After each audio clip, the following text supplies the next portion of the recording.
all across America and around the world. This is Veterans Radio. This is Veterans Radio.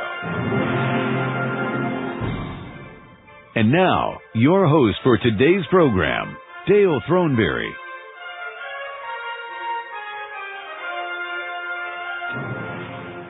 Welcome to Veterans Radio. My name is Dale Throneberry, CW2 type person, Army helicopter pilot, 1969. Oh my God, it's almost 50 years ago. It's hard to believe.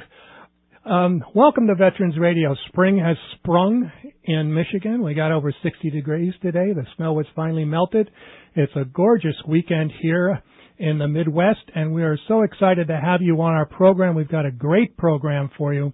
We're going to be talking to an author of a book called Gravity. It's about a Tennessee National Guard unit that was sent to Iraq. It's a powerful story, and we're really excited to have the author, Beth Underwood, with us later on in the hour.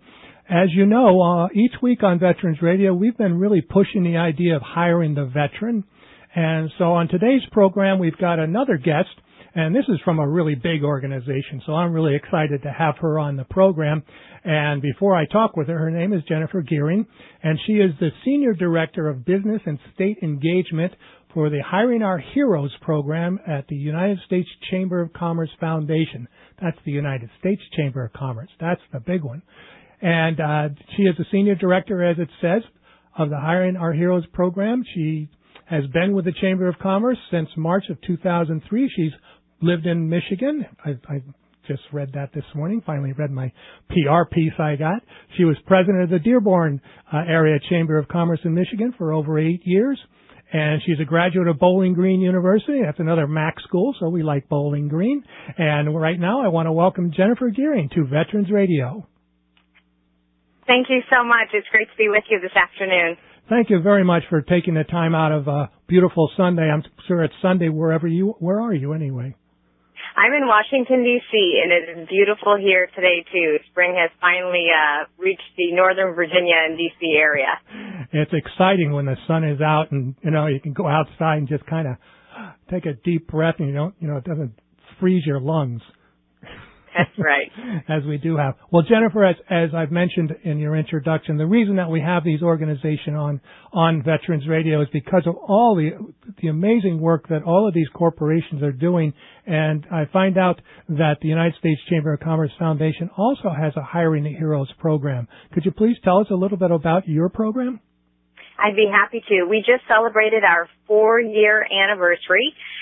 The program was started by an individual who was employed by the U.S. Chamber of Commerce, a Marine who was traveling around the country with the CEO, Tom Donahue, and realized that employers really wanted to take a large role in employing our nation's veterans and military spouses and transitioning service members. So the program started organically with the idea of just having one hiring fair. And Dale, we're happy to report we've had over 870 hiring fairs in 4 years. That's about one per business day. Wow. But more importantly, we're getting folks hired. We've documented over 25,000 hired from our hiring fairs alone. And we have our goal set on collecting 500,000 hires through all of our partners and all of our programs by June of this year. Wow, how are we doing? We're doing great. We're just over 400,000 right now, so we're on track for sure. Wow. And so if I'm a veteran of Iraq, Afghanistan, and I'm looking for some help, how do I get help from the Chamber? So we have a multitude of programs, events, and initiatives. And I'd like to point out that we serve transitioning service members, veterans, and military spouses, veterans of all eras. So we work with Vietnam vets, Korean vets, and I actually had a phone call from a World War II vet who had his sights set on being a greeter at Walmart. So I did everything that I could to make that connection happen. But all of our programs and events are accessible via the Internet, hiringourheroes.org. We have a robust schedule of events, not only in communities across the country, but also on major military installations. We'll have 20 what we call transition summits on military installations, and actually 3 overseas this year. Will be in Japan, Korea, and Italy. But our digital programs include webinars for both employers and job seekers. We have resume translators and create creators for job seekers, veterans, and military spouses. And we have what's called Fast Track. It's a way to illustrate fast-growing industries and fast-growing communities. And then again, virtual hiring fairs. So veterans, service members who are serving overseas can connect virtually with employers back here in the States. And then, of course, what we call our brick-and-mortar hiring fairs in communities across the country. Wow. We're talking with Jennifer Geary, and she's the Senior Director of the Hiring Our Heroes program at the United States Chamber of Commerce Foundation. And this kind of sounds like a clearinghouse for everyone. So if I run a small or large business and I want some help in setting up a Hire the Vets program, I can contact you too. Is that correct? You absolutely can. And what we did to help employers, small, medium, and large-size employers all across the country and in various industries, we created what's called Employer Roadmap. And through our great partnership with USAA, we collected articles, research, best practices, and action plans, and put them online at folks' fingertips 24/7 in a really easy and digestible way. Now, you can go out there and comb the internet for information. You could look for days and download hundreds and hundreds of pages of information. What sets Employer Roadmap apart is we deliver it in a unique way. You tell us if you're a small, medium, or large-sized business, and if you're novice, competent, or proficient in the space. And based on one of those 9 profiles, we deliver information that's informative and relevant and timely for you. So if I'm talking with a 20-year Air Force veteran who's now the military recruiter for a Fortune 500 company, I'm not going to put him through Military 101 like I would a new recruiter that just graduated from, let's say, Michigan State University. Yeah, one of those places. Okay. Well, it sounds fascinating, and I love the idea that you're almost achieved your goal of half a million folks. That's 500,000 jobs out there, and that's just through this one program. And as our listeners are aware of, we have been talking with a lot of different corporations every week about their veteran transition programs, and colleges have their veteran transition program. And I think it's such a great opportunity for this generation of veterans, and as you pointed out, also for older generation of veterans to find jobs, if they need help in relocating or all these other things. So if we need help or they need help, I got a job evidently every Sunday afternoon. Where would they go? HiringOurHeroes.org. As I mentioned, all of our events and programs are there housed on that portal. We also have a robust social media platform. So, almost 400,000 followers on Facebook. We have an Instagram platform as well as Twitter. And we're, just a click away. We have a great team in Washington, D.C., and folks spread actually out all across the country, and we're willing to help make those great connections between service member spouses and the employers. We've got a lot of really good work to do. We, as I mentioned, 870 hiring fairs and almost 500,000 hires, but we have more work to do.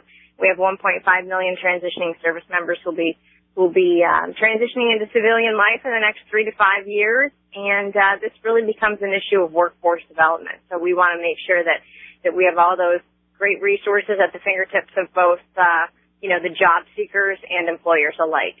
So is this one of the programs where you can you pair up the veteran, or do you kind of look at their experience in the military and translate it into civilian possibilities?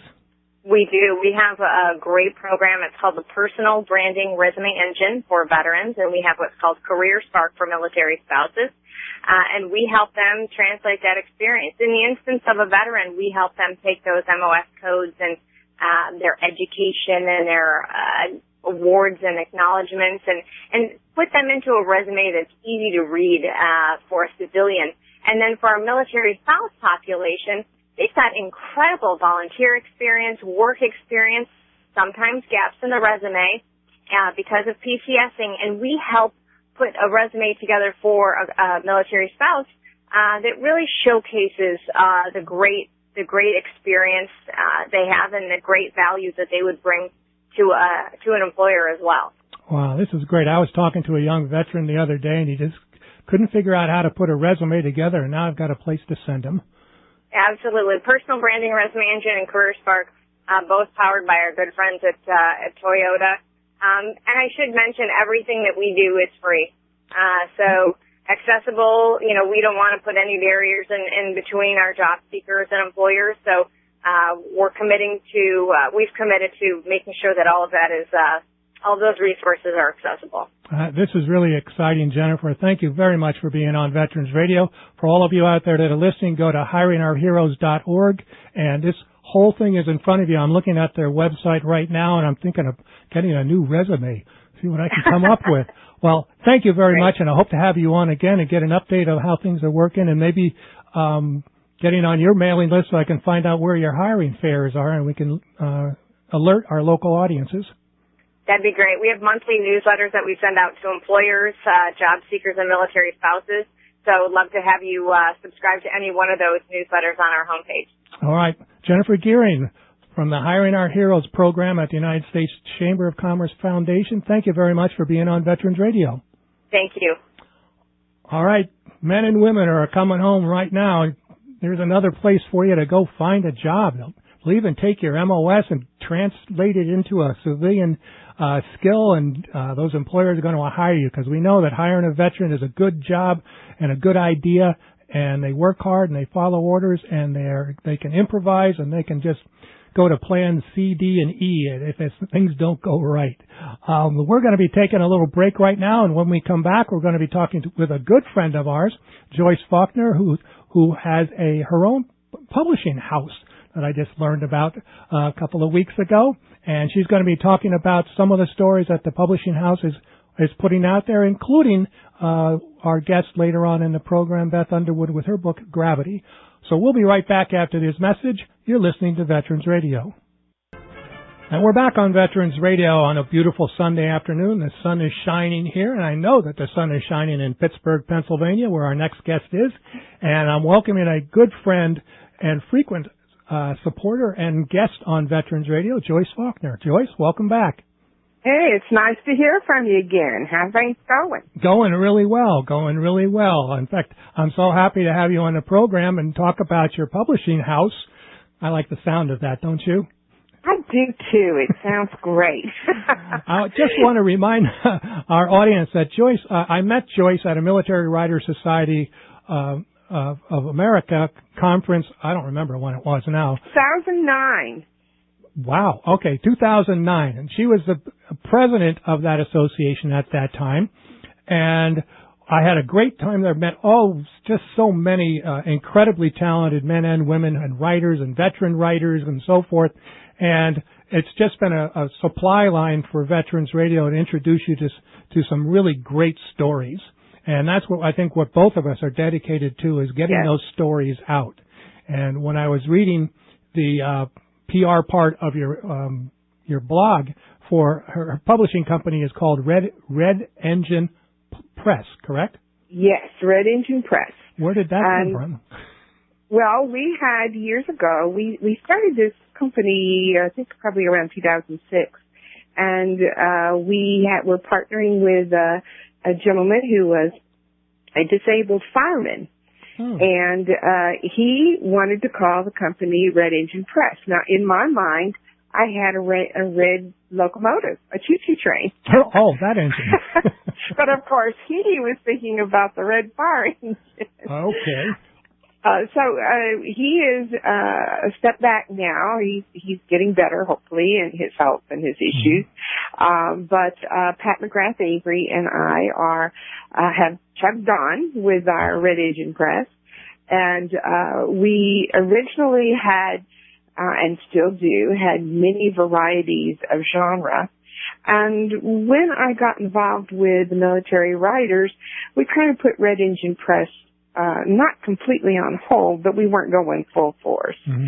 But as we got involved more with the veterans, I did a book for a gentleman who was a survivor of the Bataan Death March, and his name was Billy Templeton, and unfortunately he has since passed. But it really impressed upon us how important it is to get these stories out.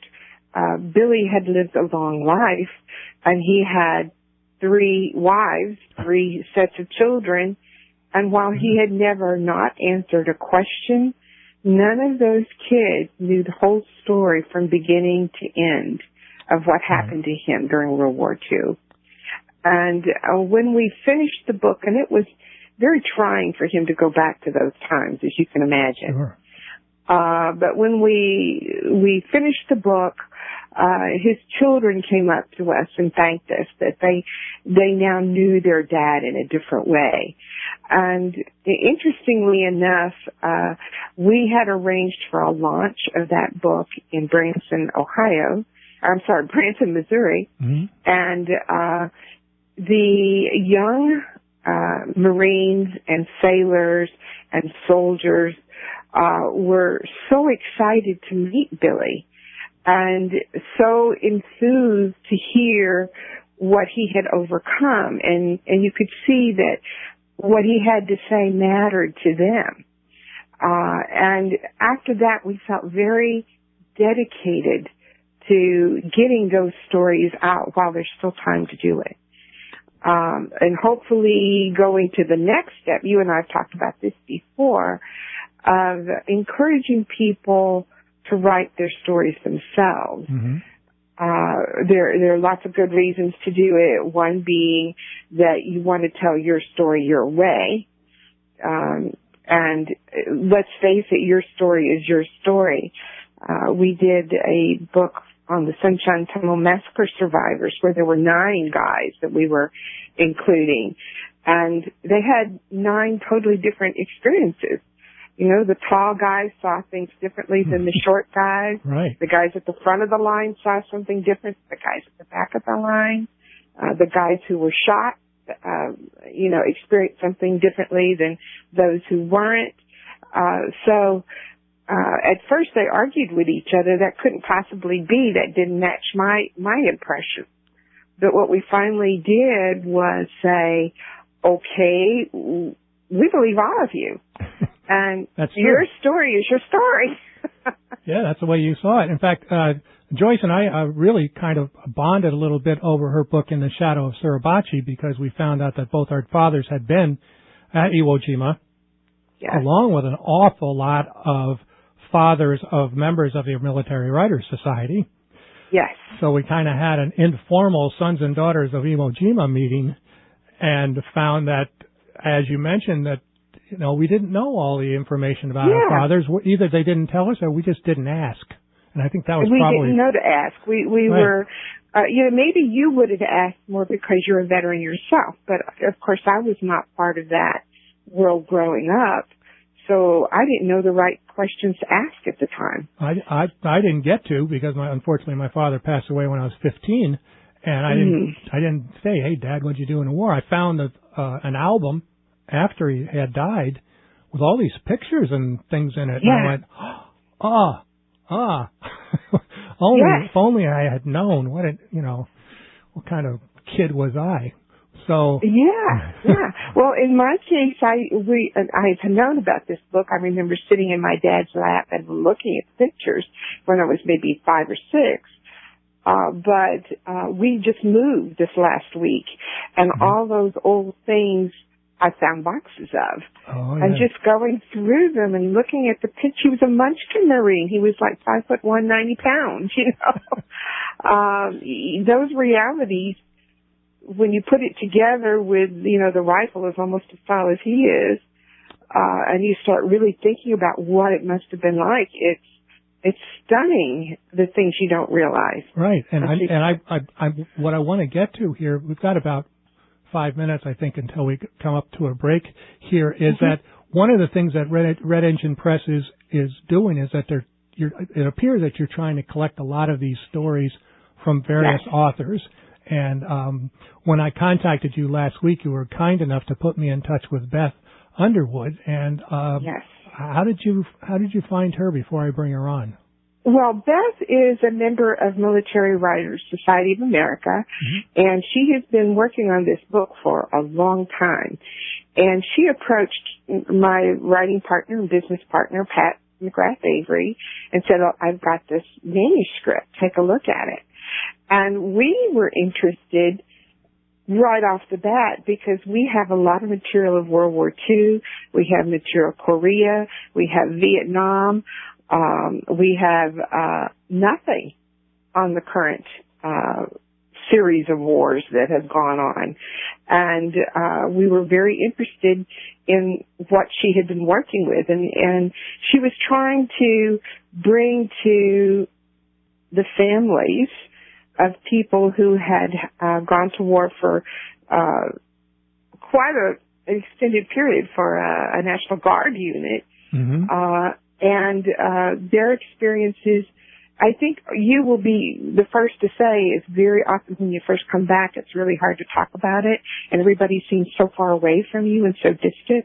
Mm-hmm. And she was trying to cross that chasm, if you will, so that the world would know what these guys went through and appreciate the sacrifices and the determination that they exhibited during their time there. And Red Engine Press is looking for that kind of, we have 4 books on Iwo Jima.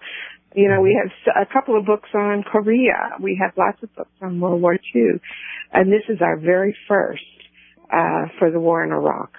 Okay, so if I am a writer out there who's listening to Veterans Radio and goes, I have this manuscript and I'd like somebody to take a look at it, they Yes. could contact you, and how would they do that?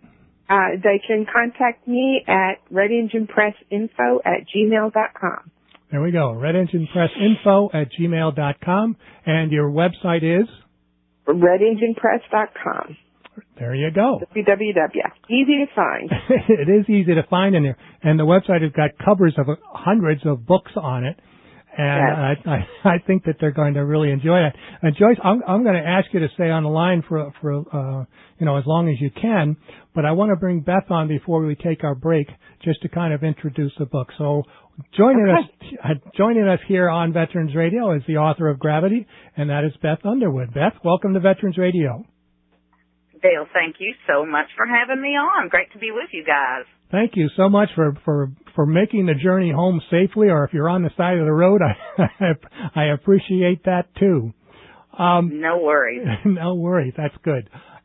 In the next couple of minutes, if we could just kind of get a little intro into this story of Gravity, which is the story of K Troop of the 278th Armored Cavalry Regiment of the Tennessee National Guard, correct? Correct. Mostly. All these new nomenclatures. So how did you come upon this story? Well, at the time when these guys were deployed, it just so happened that I worked in a small town in Tennessee, Livingston, Tennessee, which actually housed the armory for Knife Troop, and I had just recently moved in, and it was Veterans Day 2004, and I landed on the square, because Livingston, Tennessee actually does have a courthouse square, and I saw all these families up there. I mean, just hundreds of people. And as it turned out, essentially that county, Overton County, Tennessee, had sent their sons and daughters and brothers and husbands off to war. And, it was a coming together, I think, up there on that Veterans Day just to pray for their safety, to pray for their return, because at that point there had already been a couple of Marines who had been killed. So it was a really trying time, I think. And then as I got involved with Knife Troop, one thing led to another, and I knew there was a story to tell. Well, it is a great story, and I can't wait, after we go to the news to come back and talk a lot about that story. And we're going to have one of the members of Knife Troop on the program with us, because it seems like you kind of followed him throughout the process. Yes. Since he was a National Guard recruiter. And I'm just kind of fascinated by the idea of that the National Guard was even called up. I don't think everybody was really aware of what the National Guard's responsibilities were and why it was so surprising, I think, probably to the National Guard members that they were called to active duty. Oh, sure. And not only called to active duty, but put in the front lines. they were in one of the most hostile areas in Iraq, known as the Triangle of Death. Mm-hmm. So it was, and this affected in Tennessee roughly 4,000 people. It just took that entire battalion and put them across the pond. I can't wait to talk more about this. We've got a minute to take a break, and as I was researching, luckily Joyce sent me a Kindle copy of the book, and I was able to read it. And it's a fascinating story, and I can't wait for our audience to learn more about it. Because of the Tennessee connection that I've mentioned before, and my dad was from Tennessee, from a little town called Normandy over by Shelbyville, and then he taught school in Harriman and Springfield, and I was looking on the map where Sweetwater was, and it brought the whole thing home to me. And so I can't wait to talk to you, Beth, in just a moment. We're going to bring on, as I mentioned, one of the troopers there, and Beth Underwood is the writer of Gravity, a story of Case, or actually Knife Troop, the 3rd of the 278th Armored Cavalry Regiment, National Guard from the Tennessee National Guards. So we'll be back after the short break for the news. You're listening to Veterans Radio. The Medal of Honor is the highest award for valor in combat given a member of the Armed Forces of the United States. There have been over 3,400 recipients of the nation's highest award. This is one of them. Specialist Ross McGinnis threw his back against a grenade thrown into his Humvee, saving the lives of his crewmates. Details after this. On December 4th, 2006, McGinnis was manning the turret in the last Humvee of a 6-vehicle patrol in northeast Baghdad when an insurgent threw a grenade from the roof of a nearby building.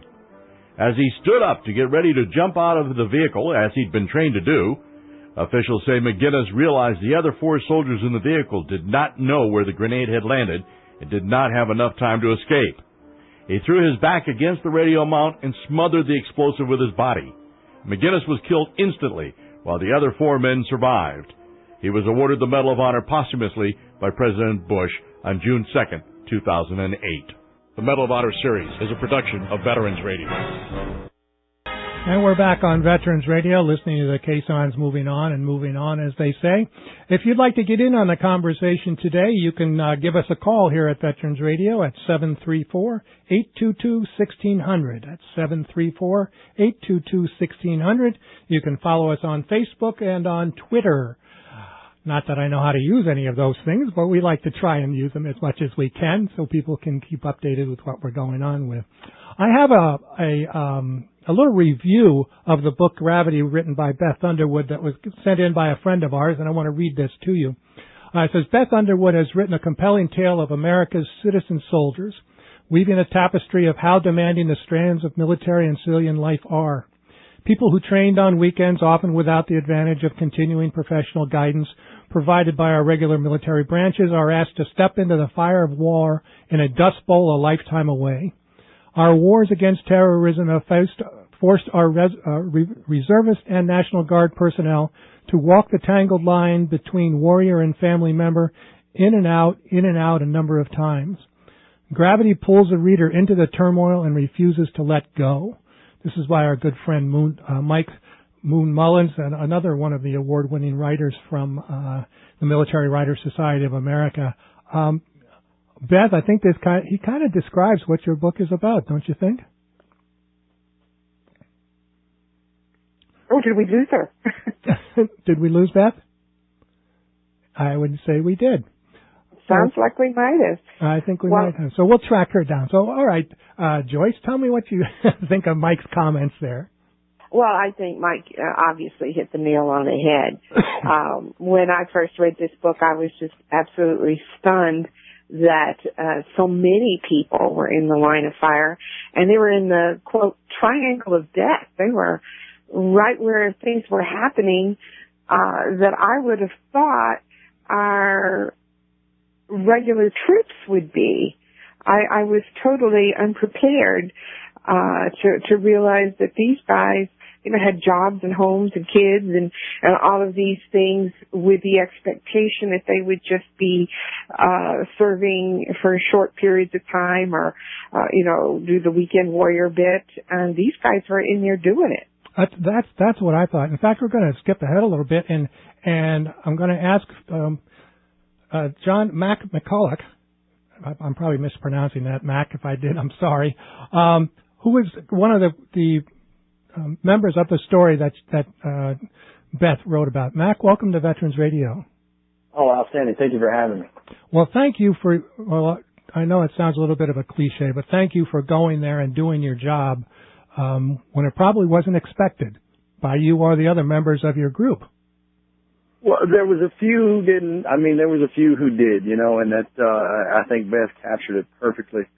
For me, as coming, I did my initial tour in the Marine Corps, and so I became a recruiter for the National Guard simply because I missed that being in service and stuff, and so the National Guard was kind of a home to just to kind of get me back in uniform and still experience that camaraderie. But most of the recruiters that I served with initially when I came to the Guard, that was the sentiment they had was that the National Guard would get deployed whenever the Russians came over the foothills mountains. And so for me, I thought it was maybe a preparation exercise.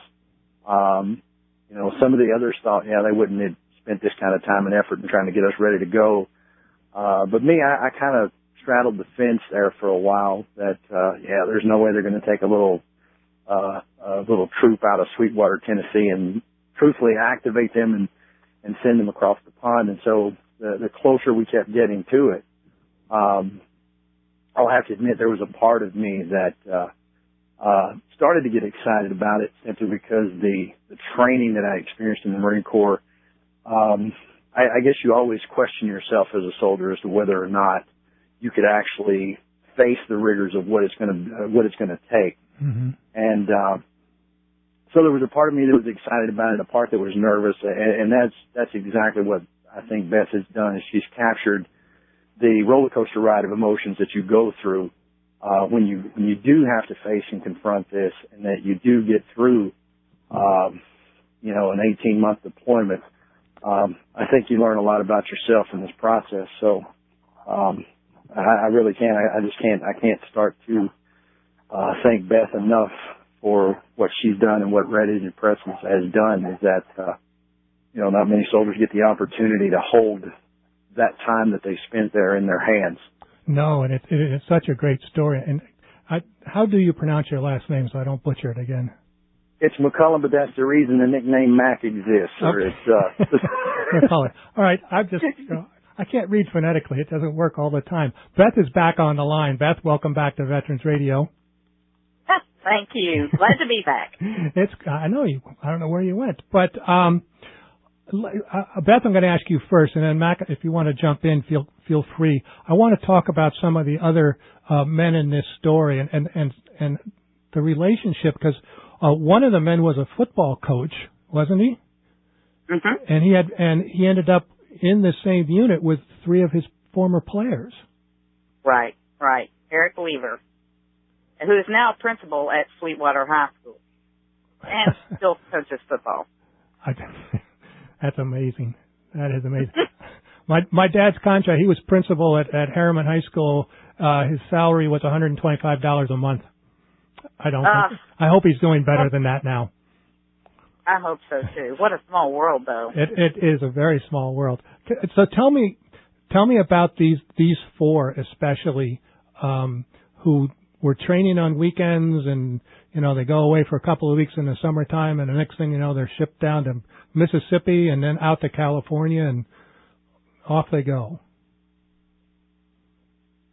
I think that pretty much sums it up, doesn't it, Mac? Well, that pretty much does. I mean, those four. The thing of it is that the difficulty that was there. Did I just lose him? I'm back. Okay, Mac. I'm sorry. Not a problem. I'm not sure exactly what happened there, but so when you first got to Iraq, can you describe it for our audience? I don't think people have the opportunity to really realize what the terrain is like, what the weather is like, and where you guys were. Well, the area that we were in Balad there, for me, now that I'm out in Arizona, I mean, it is very much similar to the Sonoran Desert minus the saguaro cactus. But it's almost as if you're time traveling. I mean, the lay of the area out there looks pretty much like, I guess, what I'd always imagined, reading stories in the Bible look like. Still got some of the old mud huts that are out there. Families, farm and their farmland are still really close to the little small house. Not uncommon to see just large fields, but and all of this growing in the middle of the desert. Temperatures sometimes, like when we first got there, November, December time frame, still relatively cold at this time. A lot of rain coming in. Sandstorms can kick up at any moment. So you've got the experience of rain, cold, but then during the day it kind of heats up. So you got humidity, and I mean, just you kind of walk around. I always described it as though there was like this orange haze that was just present everywhere. That seemed like it never went away. Well, and your forward observation base, or FOB, where was that located? FOB Orion was about 6 clicks, about maybe about 3 miles south of LSA Anaconda, located right north of Baghdad, just there on the outskirts. And our predominant role there, we controlled pretty much everything between the northern part of Baghdad on up to some of the southern reaches there of Samarra. And we had a pretty large area that dealt with most of the what they call the Salah al-Din province. And the major cities that we had was Abu Ghal, which Abu Ghal was, of course, one of the cities that Saddam had murdered over 300 people. Right, that's mentioned in the story. It's yes. It's amazing to me what I was reading in there, and I know that Beth, you're back on the line. Is that correct? I'm back. All right, here we go again, right? I better get this story. I'm going to come back to Mac to talk about the conditions there and what he ran into. But Beth, we were talking about the members of this organization. Can you kind of describe some of them? Because it's all across the spectrum of gung ho, and some people are holding back. And what am I going to go over there? And if I go over there, I'm going to get I can relate to this. I'm going to go get myself killed someplace. Can you talk about some of the people that are in this story? Sure. Well, of course, Mac's here to defend himself, so I'll move along from that one. But one of them who sort of sticks out is Vince Gray, who was, he was nervous from the get-go, and I don't know that I'm sure he overcame that nervousness at some point, but certainly, he always was willing to step up no matter what was asked of him. He clearly was able to step up and do whatever he was asked to do. But, that nervousness that he sort of went into, just to me, he was a very meek person. I don't know that he would agree with that definition. But certainly that was one end of the spectrum. And Mongo, Billy Yates Matoy, he was he was Spike the Bulldog, I think, as I have described him. He was just rough and tumble. I'll get it. I'll knock the door down. Whatever you need me to do. Breach the door. I got it. I'm your man. Send me in. And then, you had Paul Shannon, who was their commander, who was seasoned at this, as was the Army Ranger that they had, Neil Wolfenbarger. Mm-hmm. So, you really had, not only did you have people that came from just the 2 weekends a month and 1 weekend a month and 2 weeks out of the year, you had that meshing with people that had 20 years active duty experience, whether it be as a ranger or whatever the case might be.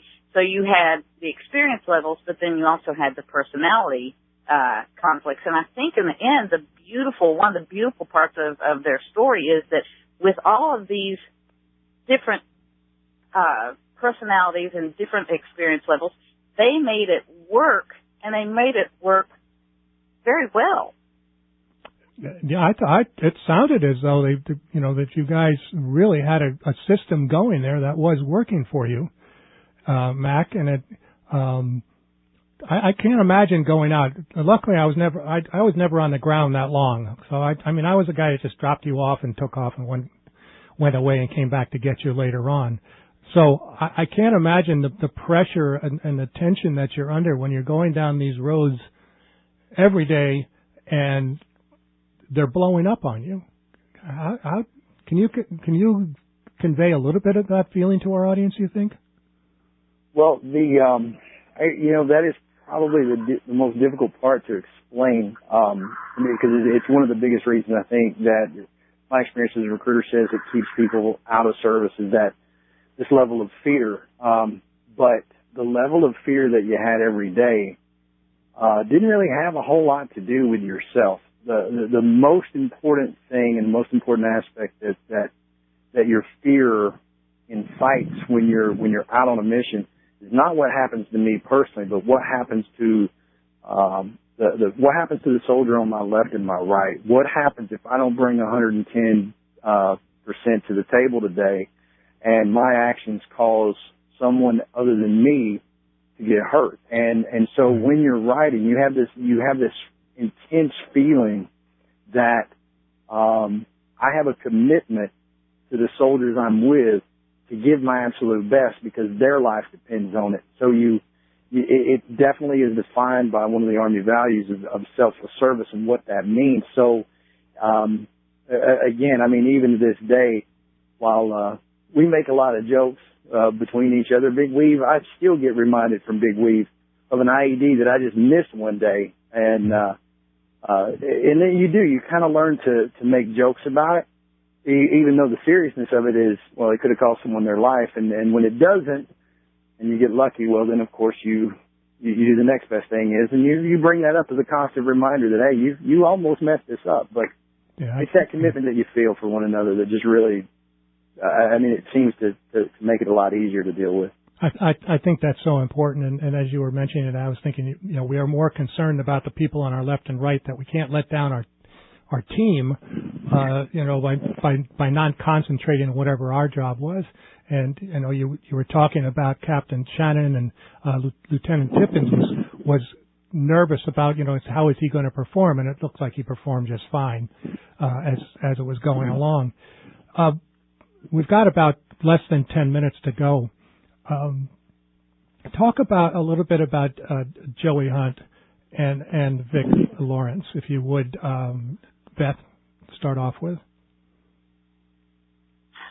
Beth? It's so odd that you ask about this, and I've just spent the weekend with his parents, and everything I know about Joey comes from Mac and the other guys or Joey's parents, because I never met him. Mm-hmm.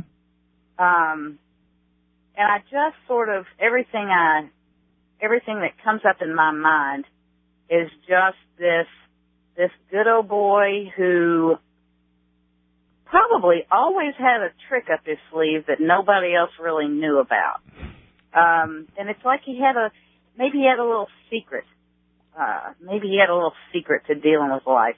Always a happy guy, and had a heart of gold, would reach out to help anybody. His mom talks about being in Kmart one time, and I think he was about 13, 14, maybe 15, and she's really just losing her patience. Come on, Joey, we gotta go. She can't find him, so she's running through the store looking for him, and finds him in the toy aisle with some child from the elementary school. And she said, "What are you doing?"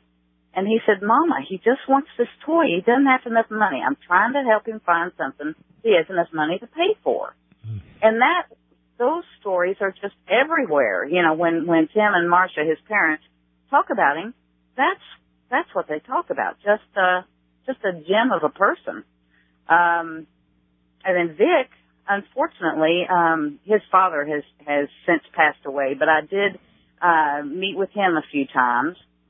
And I think as Mac would tell you, and he can probably tell you a lot more, But Vic was the big practical joker, and he was always trying to talk Paul Shannon into playing a joke on someone, and I don't think he really cared who it was going to be on. So again, another guy that's just, just good old family guys. And I think they didn't want, I think that, as Mac would tell you, one of Joey's favorite songs was Simple Man, and he wanted to learn that more than anything else. He wanted to learn that song, come home, play it for his parents. And that just so accurately describes both of these men. Just simple men and good men. Well, we always say here on the program is ordinary men were put in extraordinary circumstances and do the best that they can, and that's all that you can do. Mac, can you talk a little bit about Joey and Vic? I don't want to go into the event because I don't want to spoil the whole thing for people that are going to read the book. I've probably already given away the ending anyhow, but you're here.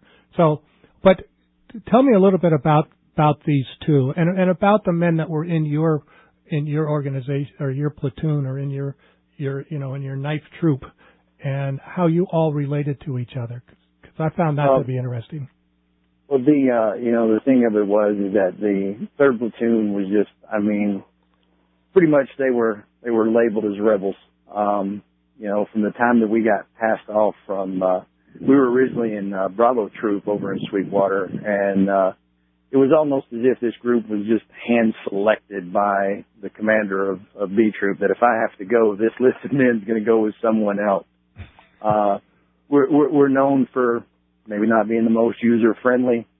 As a recruiter, of course, I understood immediately that I would be marked as, it's one of those admin guys, and he's a recruiter, and I don't want to take him with me. He doesn't have any combat experience. And then the other guys that we had there, were pretty much either that. Either they didn't really stand out, or maybe in Vic's case, maybe they clowned a little bit too much, whatever the case may be.